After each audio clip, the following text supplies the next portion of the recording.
سيدنا محمد وعلى آله وصحبه عدد ما فيه من الصلاة والسلام. حضرات محترم عزیزان ملت اسلامیہ،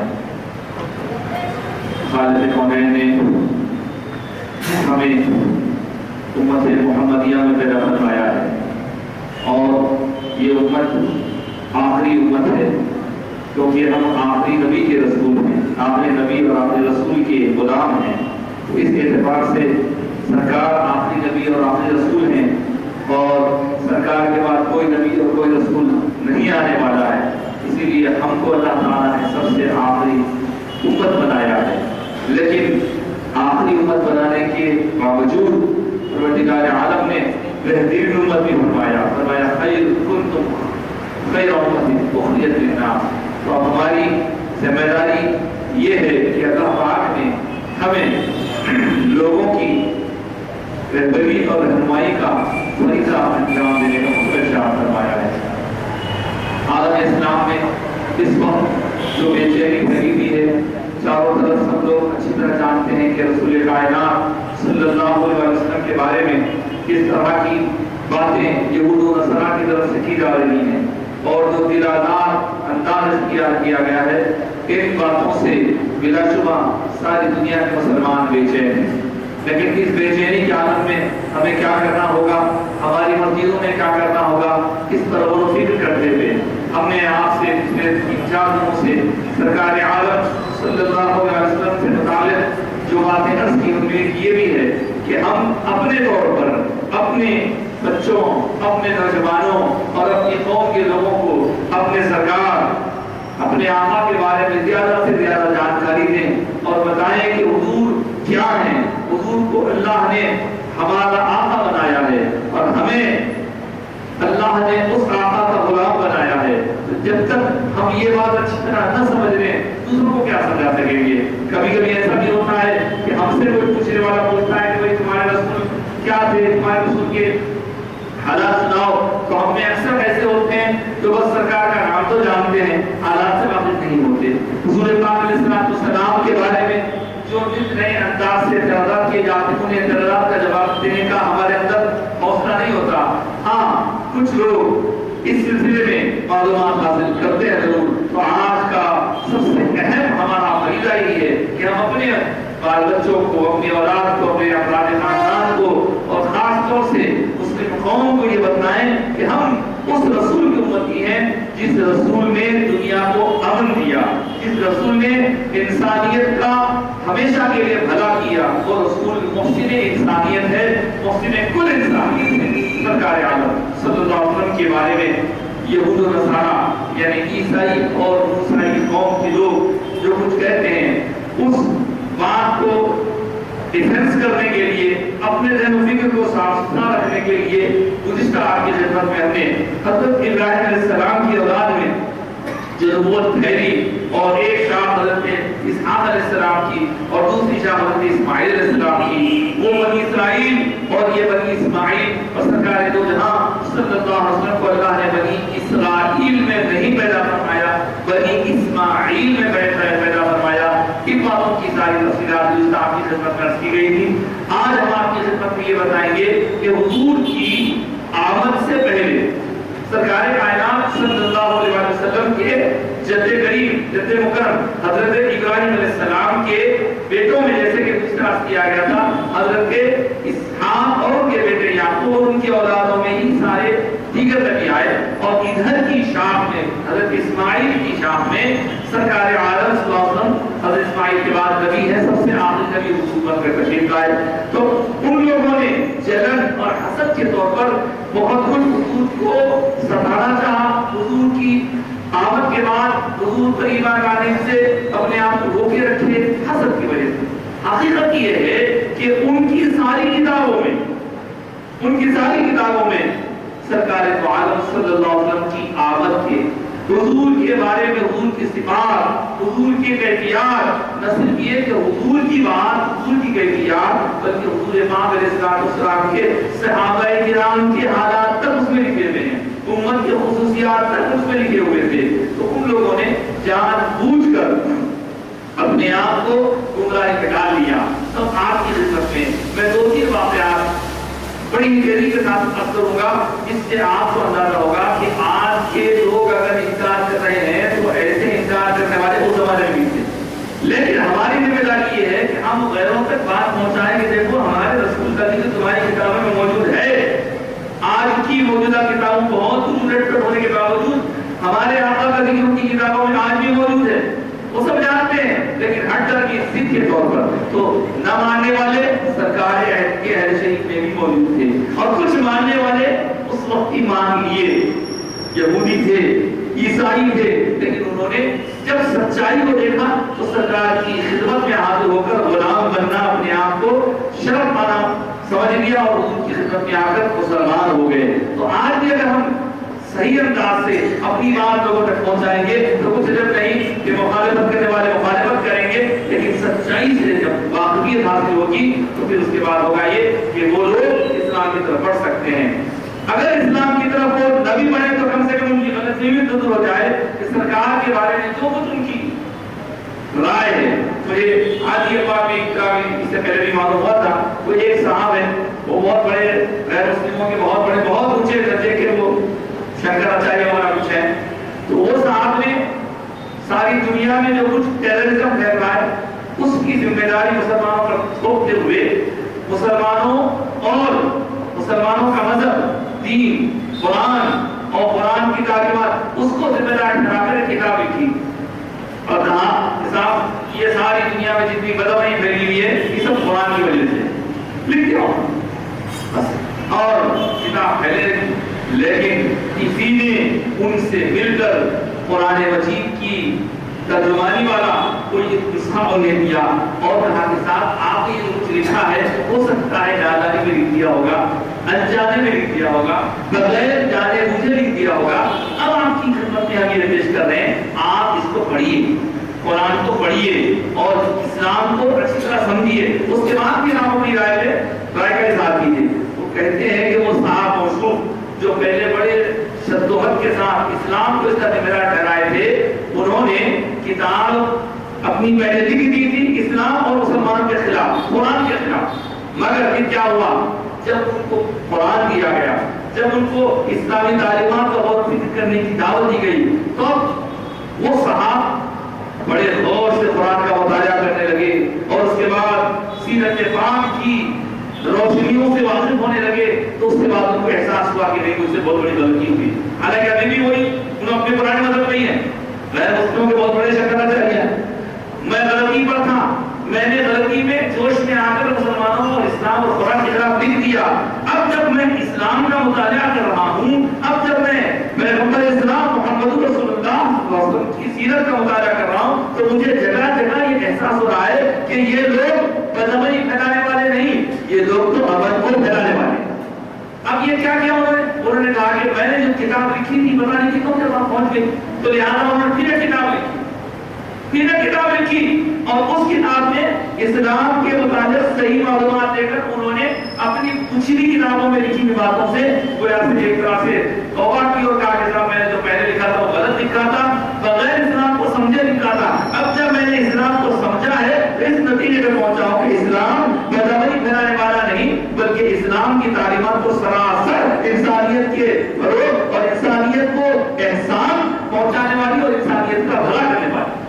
تو دیکھیے اگر ہم اپنے طور پر اپنے آقا سے قریب ہوں اور صحیح بات لوگوں تک پہنچائیں تو ہو سکتا ہے کہ ان کی غلطی دور ہو جائے۔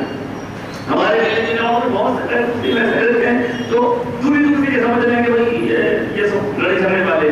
یہ گوشت کھاتے ہیں، گوشت کاٹتے ہیں، یہ ان لوگوں کا نظریہ یہی سے جو گوشت کاٹتے ہیں، گوشت کا کے گوشت کھائے تو وہ گوشت کھانے سے ساتھ وہ لوگ مارا چھوڑ دیتے ہیں، یہ سمجھ رہے ہیں لوگ، تو ان کی سمجھ کو ہم سمجھ رہے ہیں ٹھیک ہے کوئی سمجھ لو نہیں، ہم ان کو بتائیں کہ نہیں ہم بہت امن پسند ہیں، ہم نہایت ہی امن کے ساتھ زندگی گزارتے ہیں اور ہمارا وجود ہماری موجودگی ساری دنیا کے لیے بہت ہی اہم ہے، کیونکہ ہم اگر نہ آتے کی امت اگر نہ ہوتی، سرکار نہ ہوتے تو یقین کیجیے کہ دنیا اور بدعملی کا شکار ہوتی۔ اب اگر کچھ لوگ نادانی کر رہے ہیں، ناسمجھی کر رہے ہیں، تو ان کی نادانی ناسمجھی کی وجہ سے سب کو بدنام نہیں کیا جا سکتا۔ الغرض سرکار عالم صلی اللہ علیہ وسلم کے عہد شریف میں بھی یہودی موجود تھے، مدینہ منورہ میں بہت سے یہودی رہتے تھے، اس زمانے میں عیسائی بھی موجود تھے۔ جب ان تک سرکار کی تعلیمات پہنچی تو انہوں نے کیا کیا؟ ان میں کچھ تو تھے کہ ماننے سے انکار کر دیے، لیکن جو سلیم الفطرت لوگ تھے، اچھی فطرت والے لوگ تھے، جو حق کی تلاش میں تھے، اس حق کو آخر کار انہوں نے پا لیا اور حضور کے غلام بن کے صحابیت کا شرف حاصل کیا۔ کئی عیسائی، کئی یہودی ہیں، میں آج پوری تفصیل کا نہیں سنا سکتا، اشارہ کرنے کے واقعات کروں۔ ان میں یہودی آج ساری دنیا میں مسلمان جو سب سے بڑا دشمن ہے وہ یہودی ہے۔ اس زمانے میں بھی یہودی تھے، مدینہ منورہ میں یہودی رہتے تھے۔ سرکار کائنات صلی اللہ علیہ وسلم جب تشریف آوری ہوئی مدینہ منورہ میں تو یہودیوں نے سب جانتے تھے، سب کچھ معلوم تھا ان کو کہ یہ جو نبی ہیں آنے والے ہیں اور آئے ہیں تو آخری نبی ہیں، لیکن ہر طرف اور انکار، حسد، جلن اور یہ سوچے کہ اگر ہم ان کو مان لیں گے تو ہم کو کون پوچھے گا؟ ہماری آج لوگ ہو رہی ہے، ہمارا جو مال دولت ہمارے پاس تو ایسے دولت کی ریلویٹ ہے وہ تو نہیں دے گی ان کو ماننے سے۔ حالانکہ ان کے بڑوں نے لکھ کے ان کو سونپ دیا تھا کہ دیکھو آخری نبی آنے والے، لیکن انہوں نے مانا نہیں۔ البتہ جن ماننے والوں کے نام ان کو ملتے ہیں، ان میں ایک بہت بڑے عالم تھے، یہودیوں کے بڑے عالم تھے، ان کا نام تھا عبداللہ بن سلام، بہت بڑے عالم تھے۔ جب سرکار کی مدینہ منورہ میں آمد ہوئی اس وقت یہودیوں نے عبداللہ بن سلام کو یہ جاننے کے لیے بھیجا کہ دیکھو یہ نبی ہونے کا دعویٰ کر رہے ہیں، کسی طرح سے اس کو چھوڑنا ہو۔ وہ یہاں آئے، جب وہ یہاں آئے، آنے کے بعد حضور سے جو گفتگو کی، حضور کی خدمت میں حاضر ہو حضور کا چہرے منور دیکھا اور اس کے بعد انہوں نے سرکار سے بس تھوڑی سی بات کی اور اس کے بعد یہودیوں کا اتنا بڑا عالم جسے پورے یہودی مانتے تھے، وہ صرف معمولیہ ہے، وہ بھی عالم، ان کے والد بھی عالم، بہت بڑا عالم، یہودیوں کے بہت بڑے عالم تھے۔ وہ عالم کتنے عالم؟ عالم کے بیٹے عالم، بڑے عالم، اس زمانے کے بہت بڑے۔ انہوں نے حضور کی خدمت میں حاضر ہو کر سرکار کے دامن سے وابستگی اختیار کر لی اور کلمہ پڑھ لیا، مسلمان ہو گئے اور کہا حضور میری قوم آپ کے سامنے آئے گی آپ سے بات کرنے کے لیے، اور وہ مجھے بہت مانتی ہے، میرا بہت اکرام کرتی ہے، آپ ایسا کیجئے کہ میرے بارے میں ان کو نہ بتائیں، پہلے ان کی باتیں سنیں، اس کے بعد آپ میرے بارے میں کہیں کہ بھئی تمہارے تمام عالم نے بڑے تمہارے عالم نے اسلام کو کر لیا ہے، تو ہو سکتا ہے میری اس طرح اسلام کی طرف رغبت کی وجہ سے کئی وہ لوگ بھی آ سکتے ہیں، کیونکہ وہ کئی لوگ کو معلوم بھی ہے یہودیوں کی مذہبی کتابوں میں کیا کچھ لکھا ہوا تھا، آپ لوگ نہیں جانتے، میں آج تمہیں جانتا ہوں، جو نشانیاں میں کتابوں پڑھ چکا ہوں آپ نے رسول کے، وہاں پہ موجود ہے حضور، اس لیے اس کے بعد وہ یوں کہ لوگوں نے حضرت عبداللہ بن سلام کے بارے میں جب یہ جانکاری حاصل کی کہ وہ اسلام کو کر لیے ہیں تو ان کو مارنے لگے، تم تو یہودیوں کے ہمارے بڑے عالم تھے، اب تم کو نہیں مانتے ہیں، نہیں مانتے، مگر یہ بتاؤ تم آخر اسلام کیوں قبول کیے؟ تو ان کا جواب یہ تھا، پہلا جواب تو یہ تھا کہ دیکھو جو کتابیں میں پڑھا ہوا ہوں، میرے بڑوں نے جو کتابیں پڑھائی تھیں، ان کتابوں میں جو نشانیاں آخری نبی آخری رسول کے بارے میں لکھی تھیں، وہ ساری نشانیاں میں ان کے اندر موجود پاتا ہوں، تم جانتے نہیں، میں جانتا ہوں، جانتے پوچھتے میں نے اس کام کو اپنے سینے سے لگایا ہے، اسلام کو۔ الغرض اور ایک بات انہوں نے بڑی پیاری کہی جو تاریخی کتابوں میں، حدیث کتابوں میں سنہری حروف سے لکھی ہوئی ہے، اور وہ کیا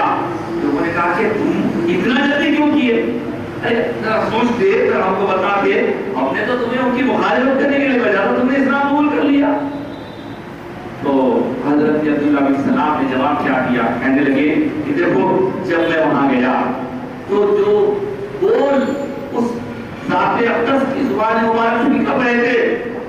ان بول کی مٹھاس ایسی تھی کہ دل کو لگ گئی ایک چیز، دوسرے جب میں نے چہرہ دیکھا تو چہرہ دیکھنے پر خود میرا دل گواہی دینے لگا کہ یہ چہرہ کبھی جھوٹے کا ہوا ہے، میرا دل نے گواہی دی اور میں نے اسلام قبول کر لیا۔ تو پتہ چلا کہ